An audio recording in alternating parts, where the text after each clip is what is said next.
सर्वेभ्यो नमो नमः।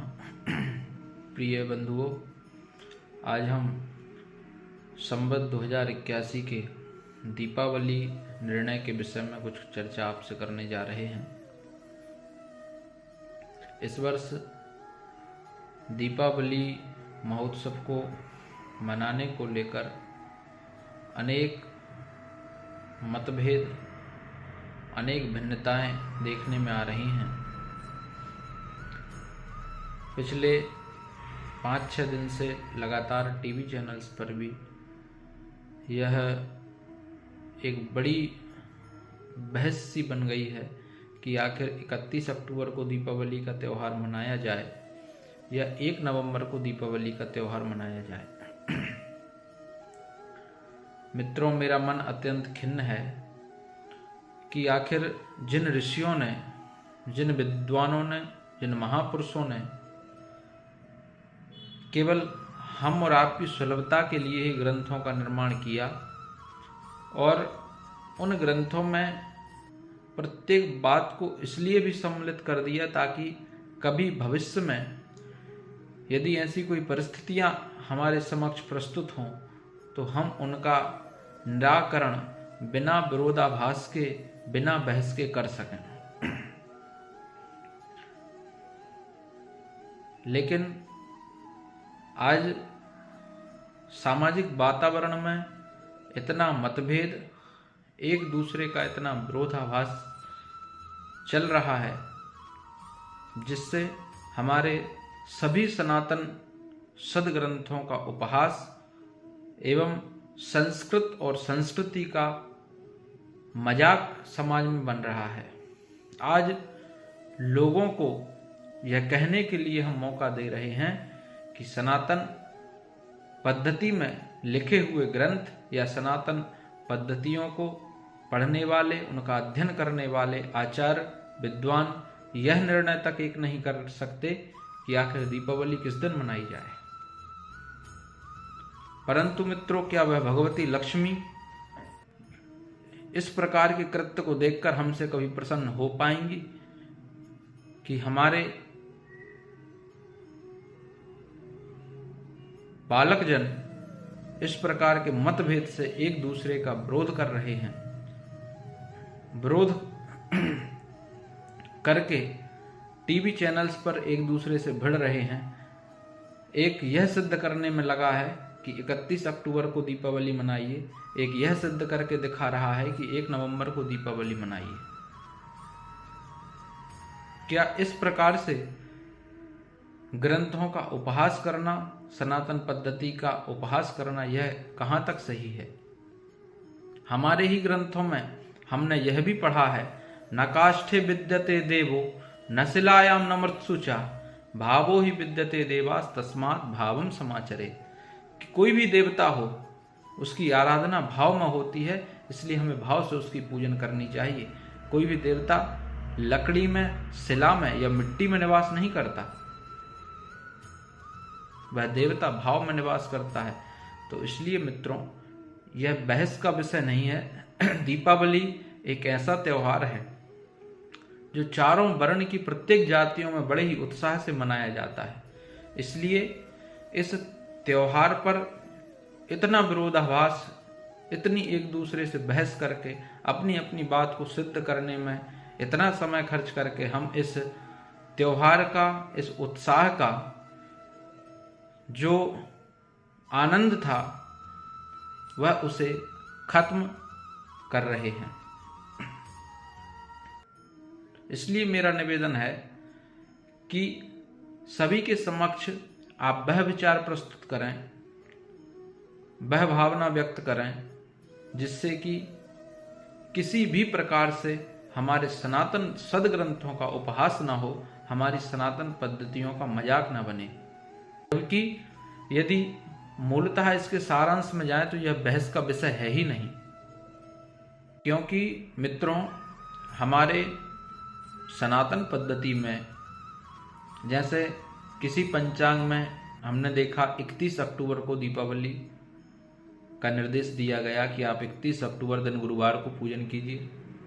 किसी पंचांग में 1 नवंबर शुक्रवार को महालक्ष्मी का पूजन बताया गया कि आप 1 नवंबर को पूजन कीजिए। आखिर यह 2 प्रकार की बातें कहाँ से आ गई, इस विषय पर थोड़ा मैं प्रकाश डालना चाहता हूँ। आप कृपया ध्यान से सुनिए।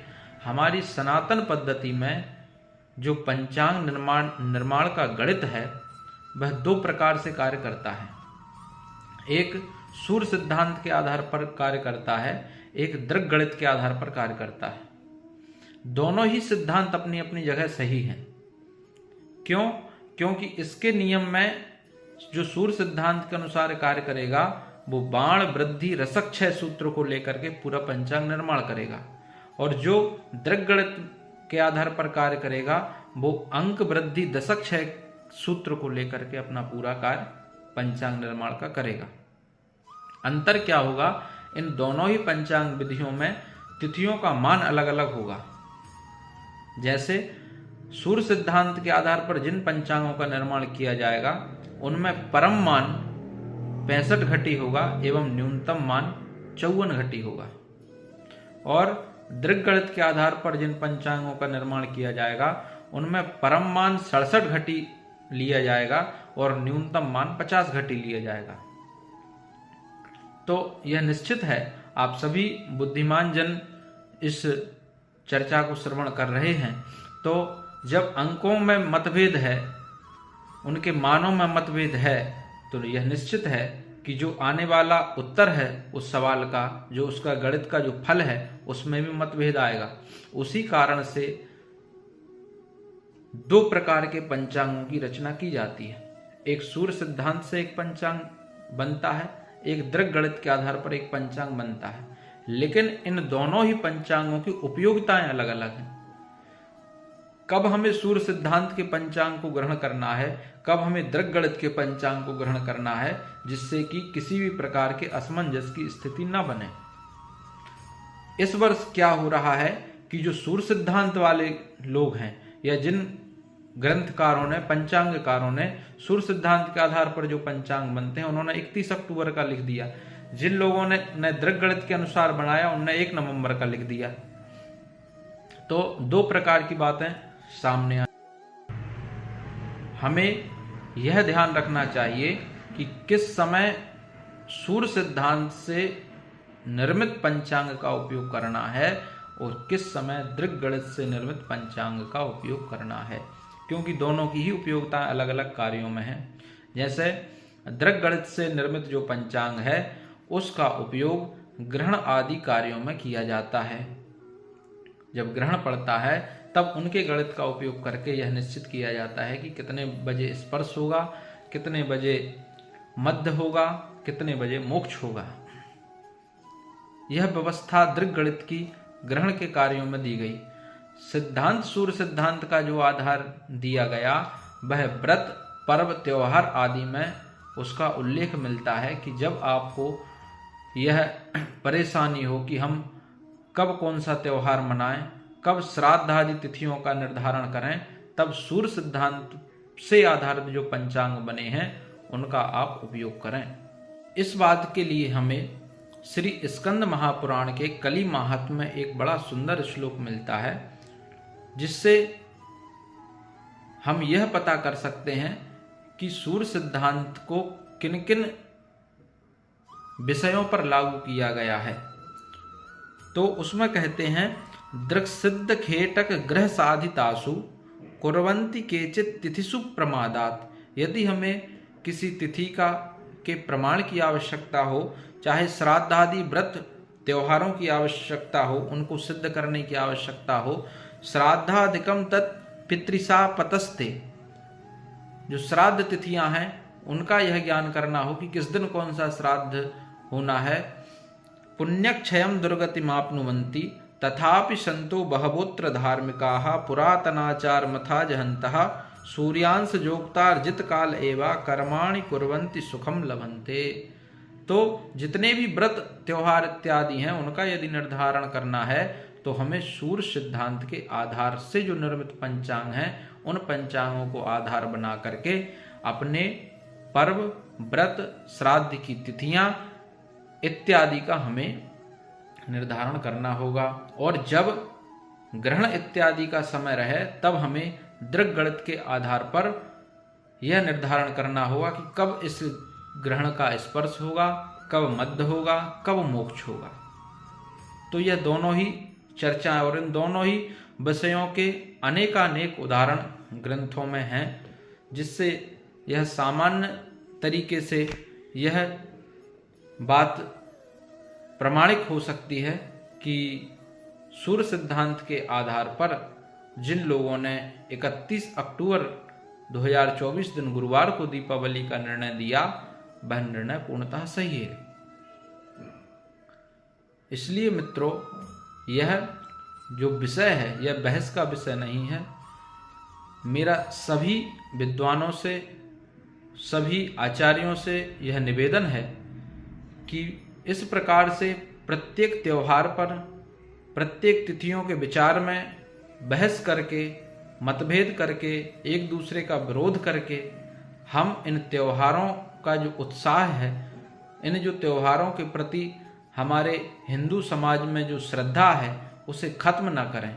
एक दूसरे का विरोध न करते हुए यदि काशी विद्वत परिषद ने सर्वप्रथम 31 अक्टूबर का निर्णय दिया है तो वही हमें सभी को सर्वमान्य करना चाहिए, क्योंकि उस समय जब दो सिद्धांतों के आधार पर पंचांग बने तो दोनों ही सिद्धांत अपनी अपनी जगह सही हैं, परंतु कब हमें कौन से सिद्धांत का उपयोग करना है यह हमें ग्रंथों का अवलोकन करके, उनका अध्ययन करके यह हमें निश्चित करना होगा। तो इस वर्ष भी यही सबसे बड़ी समस्या यही है कि एक पंचांग के हिसाब से मात्र केवल एक दिन प्रदोष काल में और अर्धरात्रि काल में अमावस्या है, दूसरे पंचांग के हिसाब से दोनों ही दिन प्रदोष काल में अमावस्या है।